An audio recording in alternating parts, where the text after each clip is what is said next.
আসসালামু আলাইকুম, সবাই কেমন আছেন? এই যে আজকে সকাল সকাল ঘুম থেকে উঠে চলে আসছি মুরগির ঘরে। আজকে মুরগির জায়গাটা একটু বাড়িয়ে দিব। এই যে মুরগির ঘরে ঢুকতেই দেখি একটি বাচ্চা অসুস্থ হয়ে গিয়েছে। মনে হয় না বাঁচানো যাবে, পেটে প্রচুর গ্যাস হয়ে গেছে। এই যে পেটে গ্যাস হয়ে যাওয়ার কারণে খাবার হজম হইতেছে না, টয়লেট হয় না, এটা বাঁচানো সম্ভব না। এখানে রেখে দিই, আল্লাহ যদি বাঁচায় বাঁচবো, নাহলে আর কিছু করার নেই। ওরা এখন বড় হয়ে গিয়েছে, সেজন্য এই জায়গাতে হয় না, তাই এখন জায়গা আরো অর্ধেক বাড়িয়ে দিব।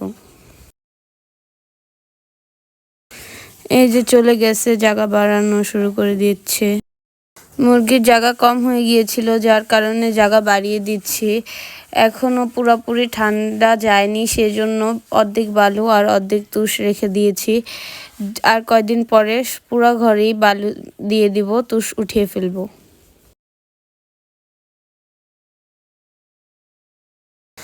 বাচ্চাগুলো বড় হয়ে যাওয়ার কারণে আমরা এখন অর্ধেক জায়গা বাড়িয়ে দিলাম, পরে পুরা জায়গায় দিয়ে দিব। আমাদের ভিডিওটি যদি ভালো লাগে তাহলে আমাদের চ্যানেলটিকে সাবস্ক্রাইব করে দিবেন প্লিজ। এই যে দেখতে পাচ্ছেন আমাদের জায়গা বাড়ানো হয়ে গিয়েছে। আর 2 দিন পরে আমরা তুষ তুলে ফেলবো, পুরো ঘরেই বালু দিয়ে দিব।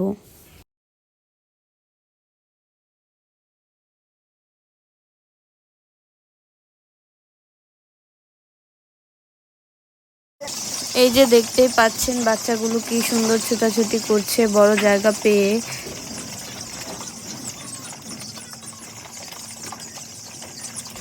নতুন বালু দেখে ওরা একটু ভয় পাচ্ছিল, কিন্তু একটু পরেই ওরা চলে যাবে বালুর ভিতরে।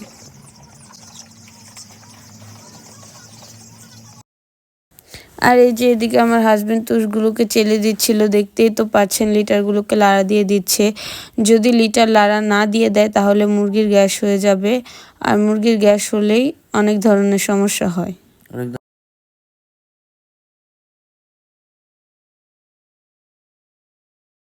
আমাদের ভিডিওটি ভালো লাগলে আমাদের চ্যানেলের পাশে থাকুন এবং আমাদের চ্যানেলটিকে সাবস্ক্রাইব করে দেন প্লিজ।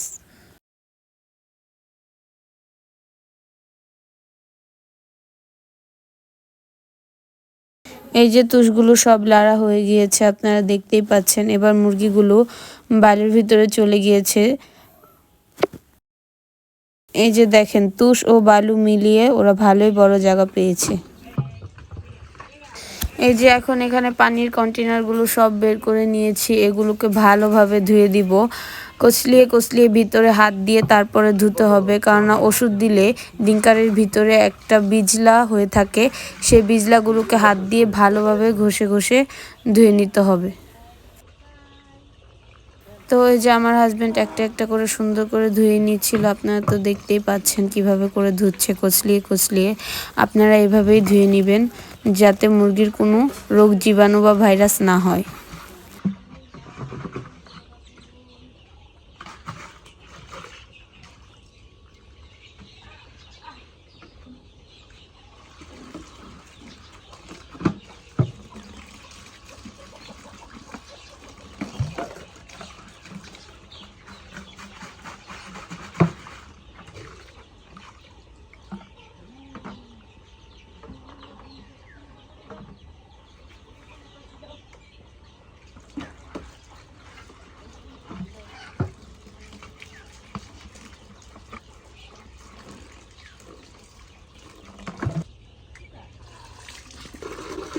আজকে আমরা মুরগিকে দিয়ে দিব ভিটামিন ই সেল।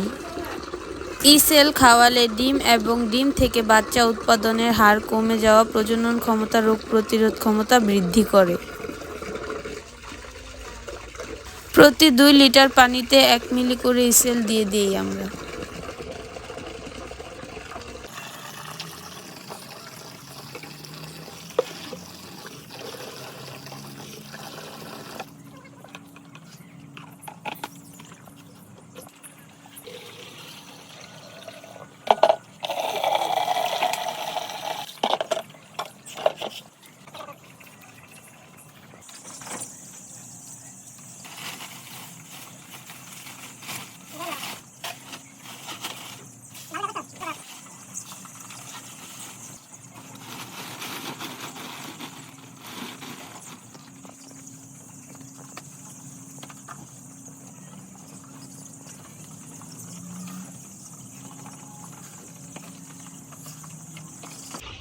এই যে আমরা মুরগিকে খাবার ও পানি দিয়ে দিচ্ছি, দেখেন মুরগি কিভাবে খাচ্ছে। আমরা আগে মুরগিকে পানি দিই, তারপরে মুরগির খাবার দিই।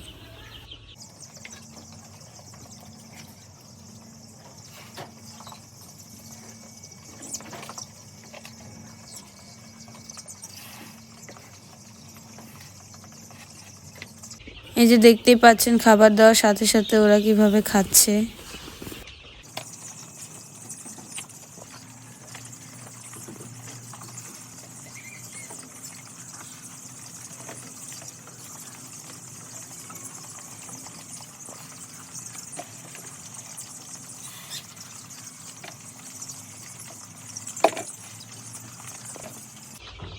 সব মুরগিগুলো কিভাবে পানি ও খাবার খাচ্ছে দেখুন, একবার খাবারের উপরে যেয়ে পড়ছে। আজকের ভিডিওটি এখানেই শেষ। সবাই ভালো থাকবেন, সুস্থ থাকবেন। আল্লাহ হাফেজ। সকাল সকাল ঘরের টেম্পারেচার আছে 25 তাপমাত্রা।